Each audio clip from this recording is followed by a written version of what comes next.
Hola, hola. No os vayáis nada lejos porque vamos a continuar con las actividades de hoy presentando un libro que os va a gustar a todos los que lo adquiráis. Es prácticamente una de las novelas más interesantes que he leído en los últimos meses, por eso la estoy presentando. Así que os recomiendo a todos, sobre todo a los mayores de edad, porque no es una novela para niños precisamente, y lo que nos permite tener con nosotros a su autor, el peruano, serbio, parisino y escritor del español, Goran Tocilovac. Goran estuvo con nosotros hace unos años cuando había aparecido su libro, su último libro publicado en España, aunque lo podéis adquirir solamente aquí en este país porque está editado en Perú y no lo vais a encontrar de momento en otro lugar, presentando su último libro español, que era Trilogía de París. Este libro que tenemos ahora con nosotros es una distopía. Es un libro que pasa en el año 2070. Pero antes de ponernos a hablar de él directamente, yo quería hacerte la primera pregunta, Goran, que es ¿qué has estado haciendo, qué has estado escribiendo desde tu última publicación en España? Haznos un resumen de tu trabajo, de tu escritura en este tiempo que no nos visitabas. Bueno, he estado escribiendo bastantes cosas, algunas inacabadas, muchas inacabadas, algunas acabadas, muchas en paralelo. He estado escribiendo una historia personal mía, no autobiográfica, siempre dentro del marco ficcional. Y luego he estado escribiendo Placeres Últimos. Cuando me atracaba con una novela, pasaba a la otra. Cuando ya no sabía avanzar con la otra, volvía a la primera. Y eso, bueno, pues estos son los años que he pasado. La novela Placeres salió primero, salió acabada primero. La otra novela, como digo, que es mucho más personal, todavía tengo para un buen rato para trabajar en ella. No sé, algunos años quizás. Pues ya centrándonos directamente en esta novela, bueno, esta novela en realidad yo la encuentro muy debordiana porque habla del simulacro siempre, habla de la inmortalidad, conseguida casi la inmortalidad a base de fármacos, de operaciones quirúrgicas. Estamos en un mundo distópico y del futuro, ya digo, de 2070, se supone que ocurre todo en París. El protagonista es un serbio cuando ya no existen países prácticamente. Luca, ¿qué querías contar cuando en todo este planteamiento de mundo, cómo creas este mundo, qué reflejo del nuestro era? Cuéntanos un poco de esto de crearte este universo parisino, pero futuro, pero simulacro, pero mucho espectáculo en la sociedad. Es decir, esta pesadilla extraña en que tú haces vivir a tus personajes.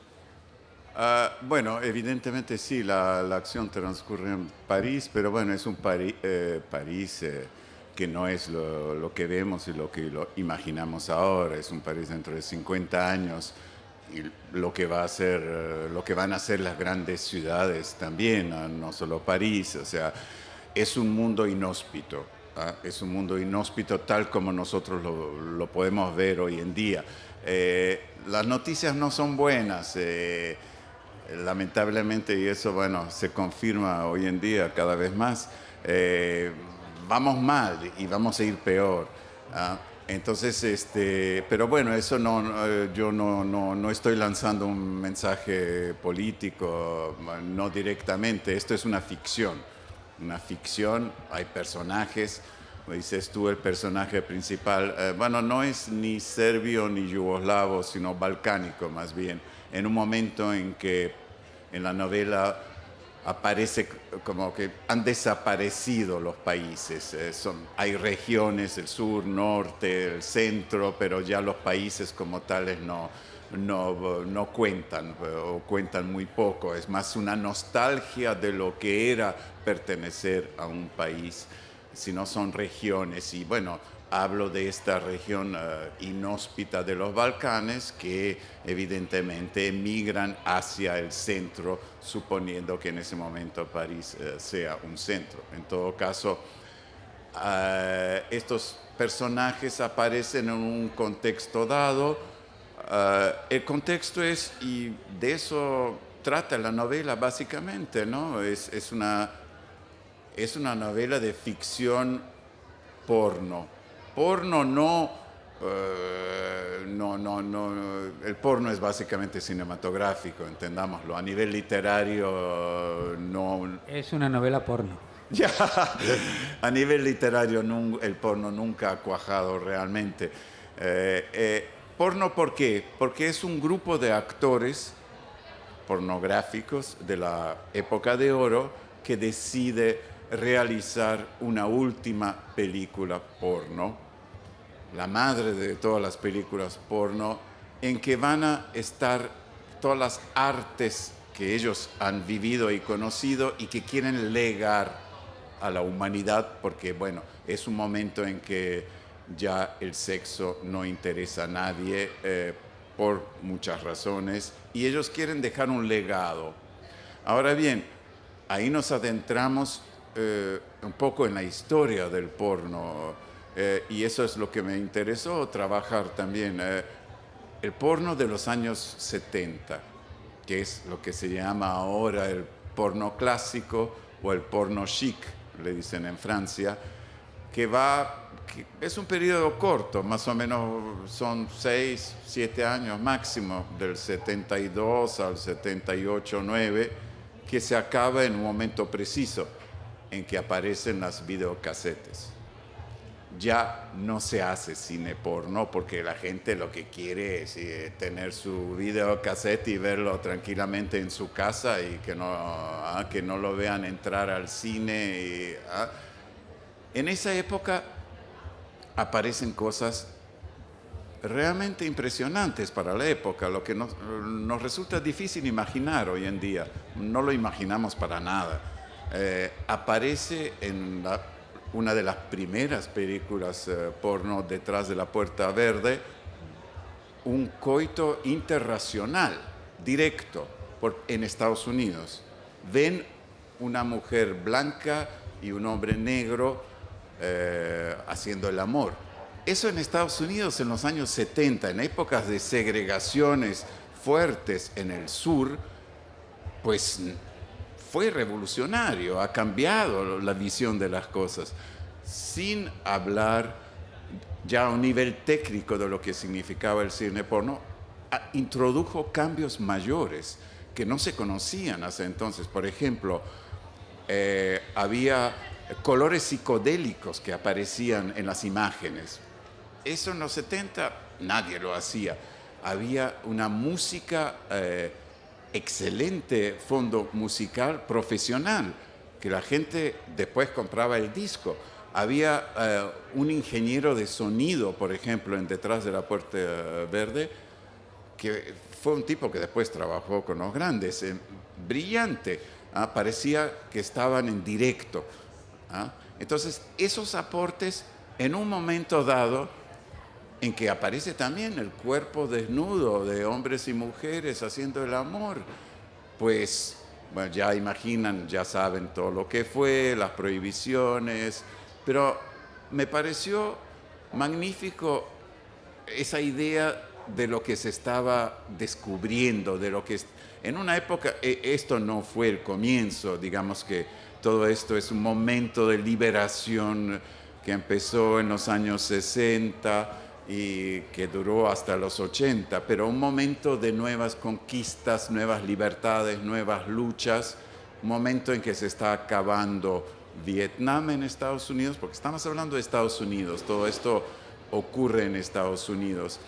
Aparecen películas porno en que la mujer es libre y quiere tener orgasmos y los busca libremente. Me parece formidable en los años 70, una libertad que no se conocía. O sea, se legitimiza al mismo tiempo el goce y el placer de la mujer. Pues magnífico.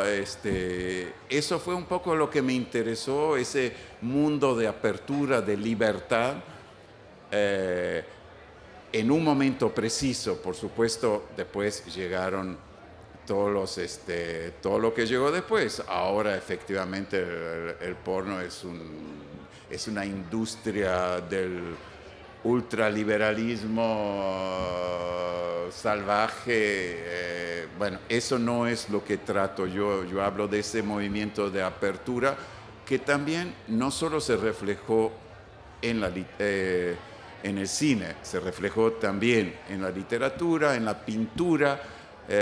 Ha sido un movimiento magnífico, ¿eh? Y realmente cuando pienso en ese periodo, bueno, no digo que pienso con nostalgia porque yo no lo he conocido plenamente, pero me parece que con respecto a lo que estamos viviendo ahora, pues ha sido un momento crucial, pues, ¿no? Ahora estamos viviendo momentos de retrocesos, de cortes, de barreras, de nuevas imposiciones. Ese momento era un momento de apertura, apertura hacia el mundo. Y eso es, creo que, el trasfondo de mi novela, que, bueno, que es una novela, que es una ficción, que es con personajes y con historias, con un trasfondo de filmación de una película porno, pero hay historias de amor, de traición, de venganza. Esa es un poco la idea global de la novela. A mí me fascinan dos personajes de la novela. Luca, el protagonista, que tiene una trayectoria al menos curiosa. Es un personaje muy desestructurado personalmente, era periodista cultural, pero encontró que es mucho mejor ser traficante de cocaína, y de traficante de cocaína se convirtió en productor de cine porno. Esta es su trayectoria en la novela. Es el traidor nato, es decir, yo no sé qué, salvo sus reflexiones, es un personaje que podría ser el malvado de cualquier obra, porque es absolutamente humano. Lo mueve básicamente, es un traidor. Entonces, si puede armarla, la armará, y si es a sus amigos, pues más todavía. Este es uno de los personajes que me parece más interesante. En un mundo en que además el sexo no es la procreación. De hecho, la procreación es algo muy, muy raro, que a los jóvenes no les interesa el sexo. Y en mitad de esa descomposición social, que también refleja de alguna manera la descomposición personal, la desestructuración que os decía de Luca, encuentran como eso, deciden, bueno, un poco a lo grupo salvaje, vamos a hacer la última aventura. Pero el personaje, ¿cómo creaste a Luca? ¿Por qué le haces tener esta trayectoria? ¿Por qué? ¿Por qué Luca?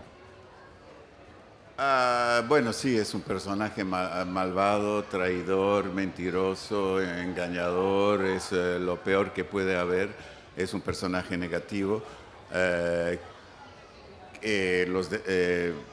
La mayoría lo son. En mi novela no, la verdad que no hay, casi no hay personajes angelicales, y cuando los hay es una mujer.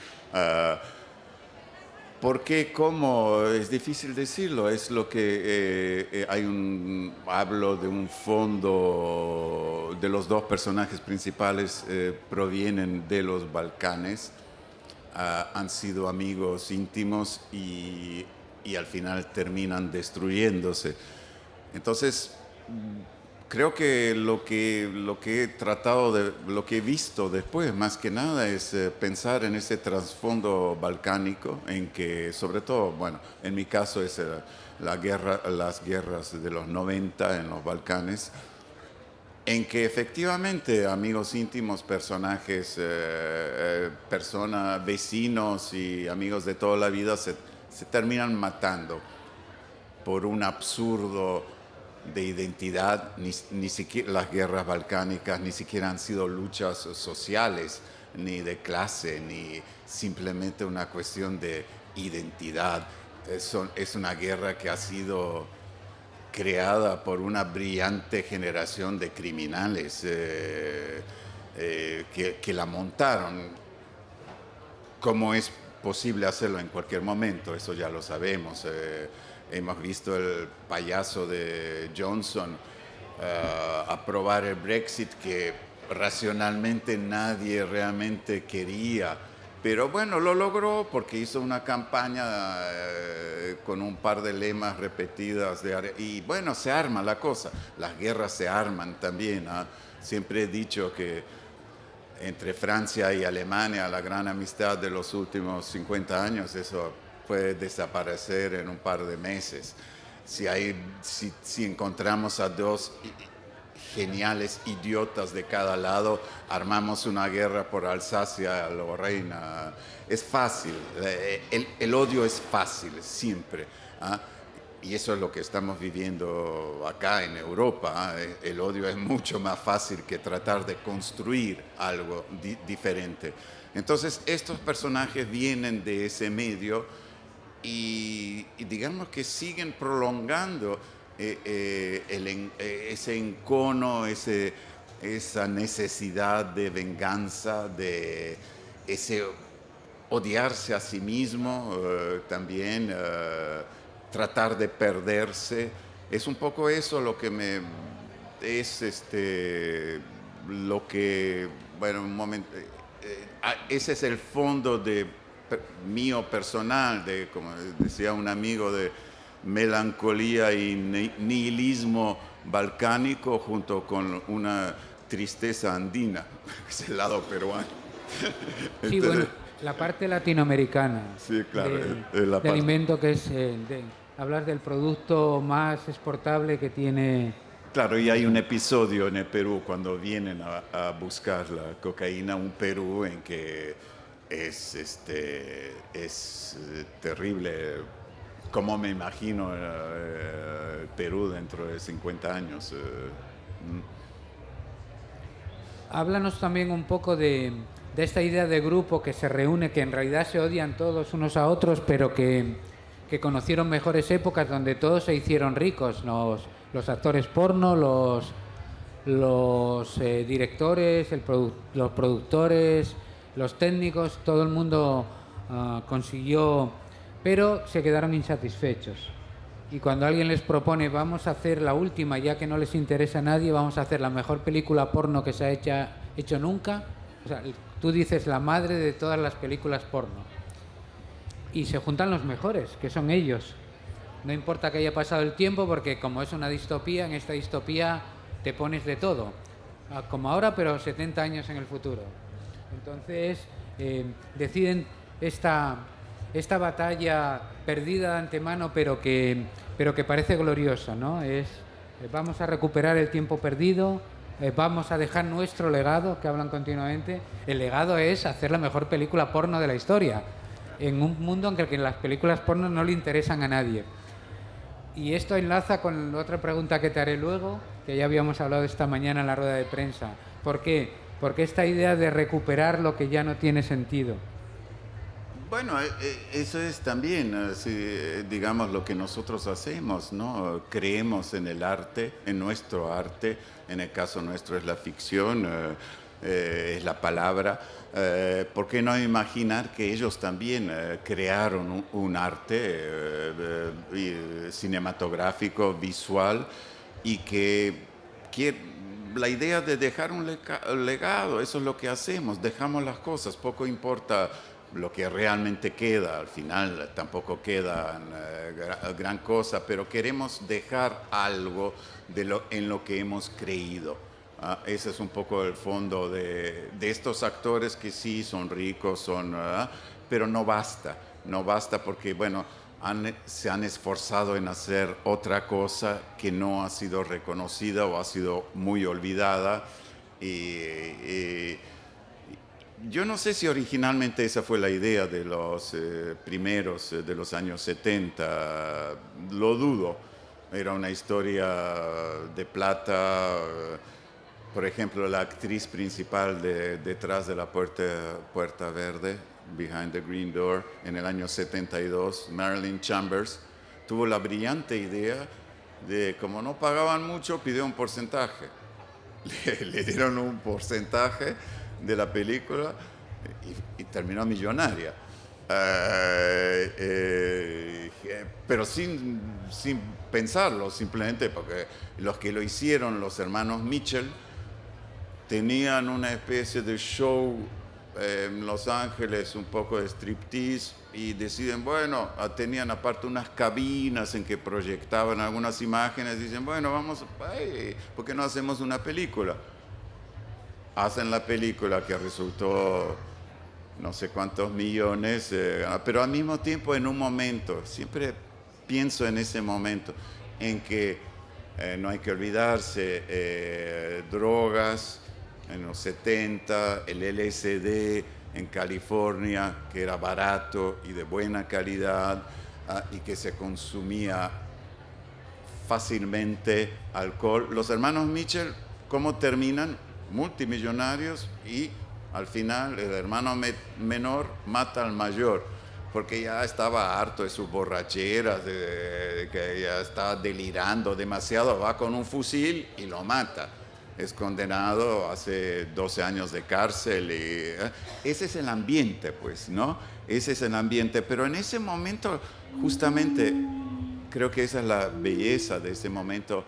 La plata no es un factor preponderante. Ahora, el único factor que importa en lo que se hace ahora de cine o de videos pornos es la plata, es lo único. Las actrices, no hay ni siquiera el más mínimo asomo de un afán de hacer otra cosa que ganar plata y vender.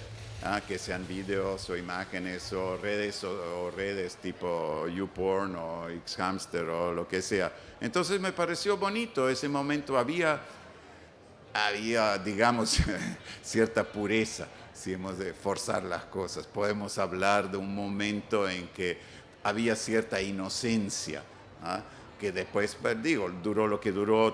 Tampoco hay que olvidarse, después vino el SIDA, en los 80, complicó, ahí se acabó un poco todo ese periodo fasto, y yo quería trabajar con estos actores, integrarlos, aparecen con sus nombres, estos personajes con sus nombres y apellidos, espero no tener problemas con eso, pero bueno, pero es gente conocida, es como decirle, poner en una novela a Richard Burton o Elizabeth Taylor. No creo que crea problemas hoy en día, pues, pero esta gente fue importante, desapareció como desapareció todo ese momento, y estamos en lo que estamos ahora, que no es como para ni alegrarse ni siquiera sonreír. Antes de que hablemos del otro personaje que a mí me resulta interesante, que es un personaje ausente, pero que en realidad condiciona toda la historia de la novela, que es Darko, con relación a esto, es importante porque en esta novela se defiende continuamente la imagen contra la palabra. Y la imagen es lo que va a tener valor o tiene valor en este mundo, y la palabra ya no lo tiene. Lo cual, teniendo en cuenta que estamos delante de una novela y escrita, lógicamente, perdonen la historia, por un escritor, me resultaba un poco contradictoria, ¿no? La imagen es lo que va, pero la palabra tiene menos valor, pero es lo que yo uso. Esta reflexión, ¿nos podías hablar un poco de esto, Goran? Sí, pero es un poco, bueno, también cuando apareció el cine a principios del siglo XX, era el arte de todas las artes. El cine, todos pensamos, no estábamos ahí, pero se pensó que iba a ser el más grande de todas las artes. Y efectivamente se ha ido imponiendo el cine en detrimento de la literatura. No, yo no sé si soy un poco excesivamente pesimista sobre la literatura, pero sí creo que estamos perdiendo. Sí creo que no se lee como se leía antes. Sí creo que la imagen, ¿por qué está triunfando? Porque es un arte que se absorbe. Es un arte pasivo, uno lo recibe, ve las imágenes, se deja impregnar por las imágenes, mientras que la palabra exige un esfuerzo, ganas y esfuerzo, y no es, en muchos casos, no es un esfuerzo fácil. Nosotros, claro, hemos vivido del amor de las palabras y nos hemos criado con ello, pero veo que, bueno, las nuevas generaciones, incluyendo mis hijos, que son universitarios y no leen, ¿no? Y la gente que veo también menores. Entonces, siento que la palabra, tal como nosotros la amamos, se ha perdido, se ha banalizado, sin hablar del horror de las redes sociales, en que no, la palabra ya no implica una reflexión, ya no se reflexiona, pues es como una actitud, implica una actitud instintiva, y eso me parece, bueno, yo no sé, quizás me equivoco, quizás la literatura y la ficción, la palabra, sí van a seguir, y simplemente la cuestión es en qué porcentaje. Va a ser que 10% 10% que lee, o será 5% o 20%, pero definitivamente pues sí creo que hay la imagen se ha impuesto, para bien y para mal, porque también el cine es un arte estupendo, tenemos películas magníficas y que todavía siguen haciéndose, hay un cine excelente, entonces, pero de todas maneras siento que en el fondo sí que se ha perdido la batalla. Y ya muy rápidamente, porque nos hemos quedado sin tiempo, Darko, el otro personaje, el personaje que aparentemente no está, pero condiciona toda la historia, que es la venganza, el sagrado derecho a la venganza, porque como ha sido traicionado, se puede vengar llevando a su enemigo hasta el desastre final, aunque eso lo cueste todo. En realidad, con esta idea del traidor y del vengador, ¿qué cuchilla estabas pasando? ¿Qué justicia tratabas de hacer, si era alguna? No hay justicia, son hermanos en el fondo, son hermanos como lo han sido los serbios y los croatas. Reaccionan de la misma manera, son vengativos, se sienten traicionados, pero en el fondo lo que ha sido la guerra de los Balcanes es una guerra de hermanos, y eso es un poco lo que creo que representan los dos personajes. En el fondo es eso, ha sido una guerra fratricida, que a mí evidentemente me ha afectado mucho, porque sí he creído en el país, en Yugoslavia, sí me parece estupendo lo que era juntar esta diversidad en un solo país. Como hoy en día sigo creyendo que la idea de la Comunidad Europea, por más que todos los problemas que conocemos, etcétera, es una buena idea, es lo que hay que luchar por eso. Si no, vamos a terminar como terminó Yugoslavia. Tenía 20 millones de habitantes, ahora tenemos 6 países. Montenegro, 500.000 habitantes. Macedonia, 300.000 habitantes. Es absurdo. Serbia tiene 5 millones, Croacia 4, y no somos nada. Y fuimos una idea. En una época también hay que pensar que esa época era una época de construcción, y después vino toda la época de destrucción y vandalismo que estamos viviendo ahora en diversos grados, pero en Europa sí la estamos viviendo. Pues, como veis, se puede hablar desde una novela que cuenta una historia porno de la guerra de Yugoslavia y de una reflexión sobre la imagen, la capacidad de la palabra para transmitir lo complicado que es hacer grupos y que los grupos permanezcan, pero que siempre hay una idea que permite volver a reunir al grupo para tener la última batalla. Es una de las novelas más interesantes que yo he leído en lo que va de año.